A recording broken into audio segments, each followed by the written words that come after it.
हुसन लकड़हारा की कहानी। एक दफा की बात है। एक गांव में हुसन नाम का एक लकड़हारा रहता था। वो हर रोज जंगल जाता था और लकड़ी काटकर गांव में बेचता था। हुसन बहुत मेहनती और ईमानदार था। वो हमेशा सच बोलता था और किसी को धोखा नहीं देता था।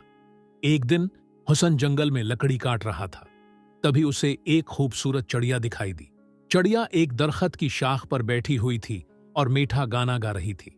हुसन चिड़िया की आवाज सुनकर बहुत खुश हुआ।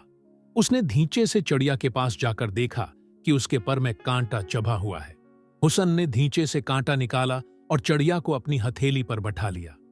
चिड़िया ने हुसन का शुक्रिया अदा किया और उड़ गई।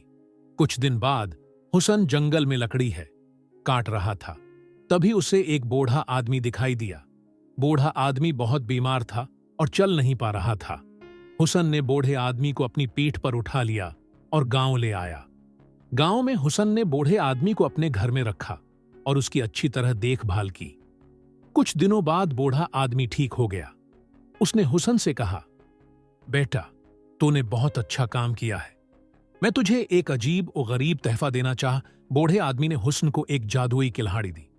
उसने कहा, यह कुल्हाड़ी तुझे कभी मायूस नहीं करेगी। तो जितनी लकड़ी वो काटता है, इतनी ही लकड़ी खुद ब खुद पैदा हो जाएगी। हुसन ने कुल्हाड़ी ली और बहुत खुश हुआ। वो हर रोज जंगल जाता था और लकड़ी काटता था। जितनी लकड़ी वो काटता है, इतनी ही लकड़ी खुद ब खुद पैदा हो जाएगी। इतनी ही लकड़ी खुद ब खुद पैदा हो जाती थी।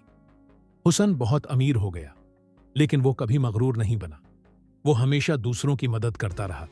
एक दिन गांव में कहत पड़ गया। लोगों के पास खाने के लिए कुछ नहीं था। हुसन ने अपनी सारी लकड़ी लोगों को दे दी। लोगों ने हुसन की बहुत तारीफ की। हुसन की कहानी बताती है कि मेहनत, ईमानदारी और कर्म हमेशा कामयाब होते हैं।